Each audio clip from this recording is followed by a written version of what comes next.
There is no country that is a member of the single market that does not have full freedom of movement. And that is the problem, as well as the political side of things, the laws that other countries make on our behalf. And those are the things. Well, can we just challenge some of the fake news here? Because actually, on Keir's side of the argument, they like to say that the right is guilty of fake news and propagators of it all the time. But actually, when it comes to a fall in GDP, since the referendum, the UK's real GDP has grown faster than the EU's three largest. Leave didn't get what they wanted. I mean, Boris Johnson, fair play to him, he actually managed to come up with a deal that left everyone upset with what they were left with. But I'm sorry, if you can't, immigration, if you cannot have a deal in the single market that doesn't open up the borders, that is a betrayal of people. All right. That would be the thing I think that would ruin democracy. Another one. Can I say, I have warned for a very, very long time, and I'm sure many people on this panel have warned it too, that this government would undo Brexit bit by bit. It is a hard-won freedom that we will never be able to get. This is what panic looks like when a political class runs out of answers. You just watched it. Not disagreement, not debate. Collapse. The moment the facts became uncomfortable, the moment the narrative started cracking, the reaction wasn't clarity. It was aggression. It was interruption. It was control. Because when people are confident in their argument, they don't silence others, they dismantle them. Calmly. Precisely. But here, you saw the opposite. This isn't about the EU. This isn't about trade agreements or economic models. This is about something much deeper. Authority slipping. Control weakening. And the sudden realization that the public isn't as easy to steer anymore. Because for years the promise was certainty, the promise was control. The promise was that Brexit would settle the question permanently. But now suddenly, that certainty is gone. Replaced by hesitation, replaced by contradictions, replaced by politicians, carefully preparing the ground to reverse what millions of people voted for. Slowly, quietly, piece by piece. And people notice. They always do. If you believe political leaders should answer clearly, instead of hiding behind rehearsed talking points, hit like, subscribe, and turn on the bell. Because what you're about to see next makes this even worse. Want much closer alignment. Now, yes, we're not the Britain of the Brexit years. Brexit has been done whether you like it or not. But there is a choice here.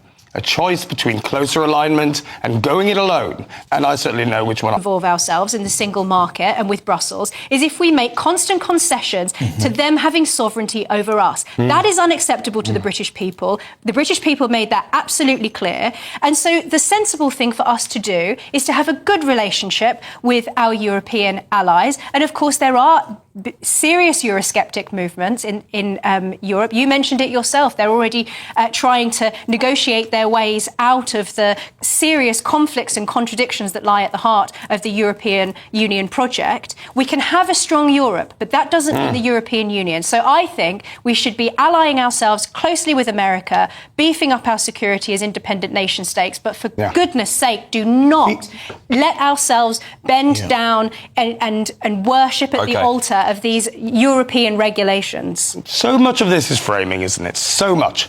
Bend down at the altar. Concessions, concessions. Politics is trade-offs, Emma. You know that well enough. Now, you do well, thank you for just acknowledging hat-tip defence. The fact that we are in a dangerous, dangerous world, that a war in Ukraine, Russia could well come to Europe's shores. But how do you get closer defence cooperation, Emma? How? Trade-offs. How would you do it?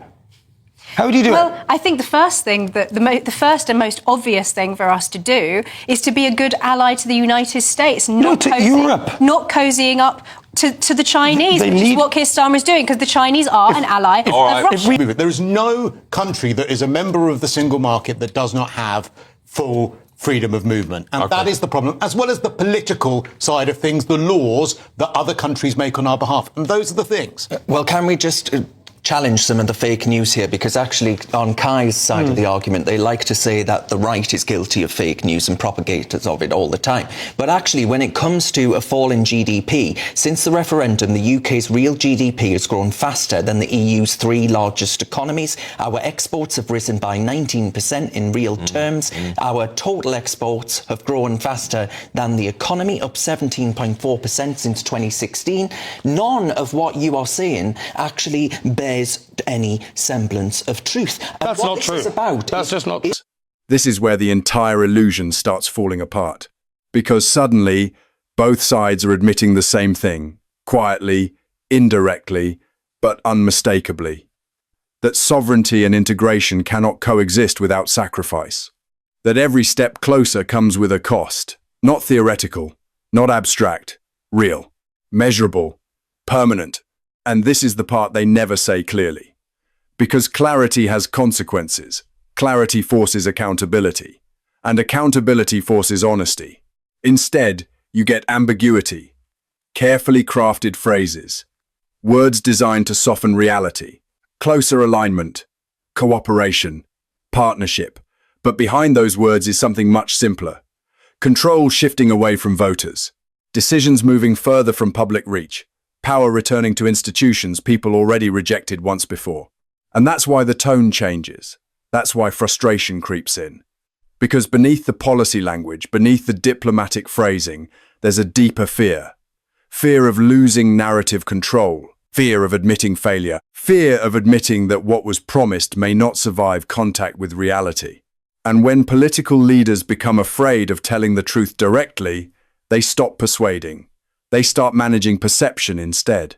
That's when trust begins to collapse. I said fake we needed news. to hold the EU's hand in order to grow. We've grown faster than Germany and France, who are still in the EU last time I checked. We don't need them. And the ultimate thing is a point of principle, right? The British Yes, people voted democracy. for Brexit because of sovereignty and because of democracy, as Darren has rightly put it. And you cannot have this. It's an absolute trade-off with the European Union. What they want is to siphon off some of our sovereignty. And we've already seen how draconian they are on things like freedom of speech. Yeah. This is not going to be good for Britain. Well, the British people These are technical. are angry because they were sold a lie, weren't they, Emma? Christo said as much, I've said as much. Well, no, that is hang the on, fact. hang on, hang on. We didn't get the Hang on. Brexit. Chris, We didn't get the now. Brexit we were promised because we were promised Hang on. a total Can I- sham. Hang on. Remain didn't get what they wanted. Leave didn't get what they wanted. I mean, Boris Johnson, fair play to him, he actually managed to come up with a deal that left everyone upset with what they were left with. But I'm sorry, if you can't, immigration, if you cannot have a deal in the single market that doesn't open up the borders, that is a betrayal of people. All right. That would be the thing I think that would ruin democracy. Another one. Can I say, I have warned for a very, very long time, and I'm sure many people on this panel have warned it too, that this government would undo Brexit bit by bit. It is a hard-won freedom that we will never be able to get again unless we stick to it and make it work. And there's someone in the comments, so I've just lost it unfortunately, but was saying this is a distraction. This is Keir Starmer's way of saying, oh, let's get back to the EU debate because that's... This wasn't just an interview. This was exposure. You saw it. Not polished leadership, not confident conviction, but confusion, contradiction, and hesitation. Because when leaders truly believe in what they're doing, they don't need to interrupt. They don't need to silence. They don't need to control the conversation. Truth doesn't need protection. Only weakness does. This is a pattern. A slow walk back, not through announcements, not through votes, but through language, through tone, through preparation. Conditioning the public to accept what they already rejected.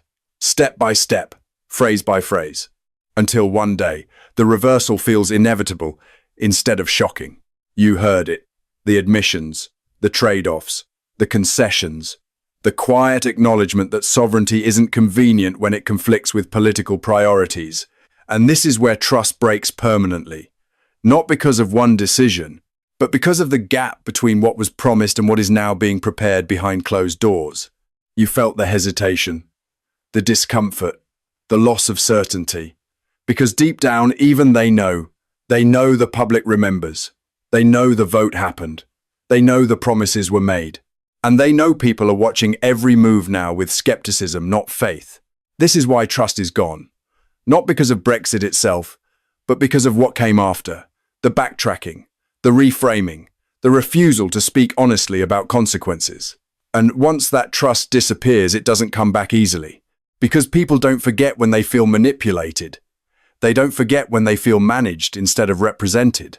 And now the real question isn't about the EU, it's about credibility. Is this leadership? Or is this retreat disguised as strategy? Is this conviction? Or is this surrender happening in slow motion? If you believe political leaders should be held accountable for every word they say, like the video, subscribe to the channel, and turn on the bell so you never miss what comes next. because the next collapse may already be underway.